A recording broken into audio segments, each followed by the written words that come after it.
There are so many anti-aging supplements out there that it can be really hard to know what works. In this video, we're going to look at the science to reveal 5 nutrients that are slightly harder to come by in food, but really work when you take them in supplement form. They all have randomized, double-blind, placebo-controlled trials behind them, aka the gold standard of research that shows that when people take these nutrients, their skin improves by several objective measures. So that means fewer fine lines, fewer wrinkles, greater hydration, and greater elasticity. I'm going to tell you exactly what these nutrients are and how much to take to see maximum benefits. And I think the last one in particular is something you might not expect. So a quick hello if you're new here. My name is Fiona. I'm a registered nutritionist with a master's degree in nutritional medicine. And on this channel, we talk about nutritional skincare, which is the concept that the food that you eat can be an easy and effective part of your skincare routine. If you haven't already, hit the subscribe button to make sure you are the first to get all the latest science-backed tips. So you may have noticed in the introduction, I kept talking about nutrients, and that's for a very particular reason, because in this video, we're going to be talking about specific nutrients or ingredients rather than branded supplements. And that's more helpful to you for 2 reasons. Firstly, supplement formulations change all the time. So I could tell you about a good supplement only for them to change the formulation and take out the ingredient that matters. And what I will do is put some supplement examples in the description below, which I can update and change more easily if necessary. The second reason this is more helpful to you is that I really encourage you to become a smart consumer when it comes to supplements. If you know the actual ingredients or the actual nutrients that work, you're much less likely to become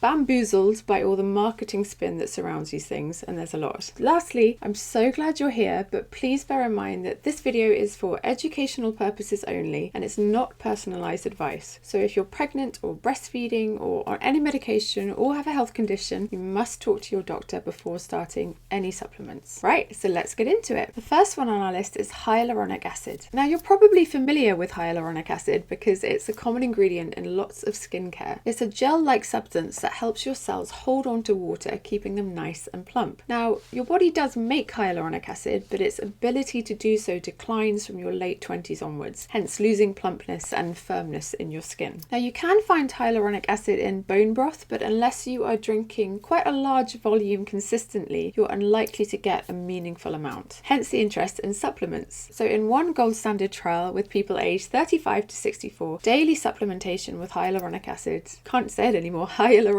acid improved hydration and reduced wrinkles after 12 weeks. This effect has been replicated in other high quality trials too. So I think hyaluronic acid is best if you really feel that you've lost plumpness in your skin or that it's just looking a bit slack. And the research backed dose is 150 milligrams of hyaluronic acid a day, which depending on the supplement you choose is typically 1 or 2 tablets. Next, we're talking about Coenzyme Q10 or CoQ10 for short. Now again, I'm sure you're familiar with this because it's used in lots of skincare, but it also works from the inside out. So CoQ10 is involved in energy production and it's also a powerful antioxidant. And your body does make it too, but again, your ability to do so declines as you get older. You can find CoQ10 in food, particularly meat and fatty fish, but it's really hard to hit a therapeutic amount of CoQ10 through food alone. So for example, I think you'd have to eat about 31 macrofillets to reach the amount of CoQ10 used in supplement trials. One gold standard trial in women aged 45 to 60 showed that daily supplementation with CoQ10 reduced visible signs of aging and improved skin smoothness and firmness. Now, interestingly, in this trial, the researchers also compared a lower dose and a higher dose. So both doses reduced wrinkles around the eyes or crow's reef wrinkles, but only the higher dose helped to reduce wrinkles around the mouth too. Now, I think CoQ10 is a good choice if you feel you have lots of uneven texture along with signs of aging, and the research-backed dose is between 50 to 150 milligrams a day, which is again about 1 or 2 capsules. The next one on our list is Pycnogenol. So Pycnogenol is a standardized extract of French maritime pine bark. Now what that means is that a company has extracted all the active flavonoids and phenolic acids from the bark and patented that mixture. It has an antioxidant and an anti-inflammatory effect in the body. Now you can of course find flavonoids flavonoids and phenolic acids in other foods, so things like colourful fruits and vegetables and teas and nuts, and actually particularly peanut skins, but you just can't create the exact profile of flavonoids and phenolic acids found in this extract. These companies know what they're doing. A gold standard trial with Han Chinese people found that daily supplementation with Pycnogenol improved skin moisture and skin barrier function and also boosted elasticity. What was really interesting about this trial is that the Han Chinese people were outdoors workers. So what that means is that on a daily basis they were exposed to UV damage, pretty heavy levels of pollution and changes in humidity. But while they were taking the Pycnogenol, their skin was much more resilient against these threats. Another clinical trial shows that taking Pycnogenol can dial up the activity of genes involved in collagen and hyaluronic acid production. So it's kind of as if Pycnogenol is kicking your body into making your skin plump again. And another study shows that Pycnogenol can reduce melasma, so it might help with other forms of hyperpigmentation as well. The fact is there are actually quite a lot of studies on Pycnogenol because it is a sellable patented asset, so it's wise to take these findings with a pinch of skepticism, but I think the science is still pretty good here. Pycnogenol is a good choice if you feel you have an uneven skin tone and you're also outside a lot. The research-backed dose is 75 to 100 milligrams a day, which is typically about 2 or 3 capsules or tablets. Next on our list is astaxanthin. Now this is a red pigment that gives lobsters their red colour, and it's also what makes salmon fillets pink. It's a type of carotenoid, which means it is a potent antioxidant and it helps to protect your skin from UV damage, and it also stimulates collagen production. Now you can find astaxanthin in fish and seafood, things like salmon and lobster and rainbow trout and also prawns or shrimps. But the issue here is that you have to eat the equivalent of quite a large salmon fillet or a lobster a day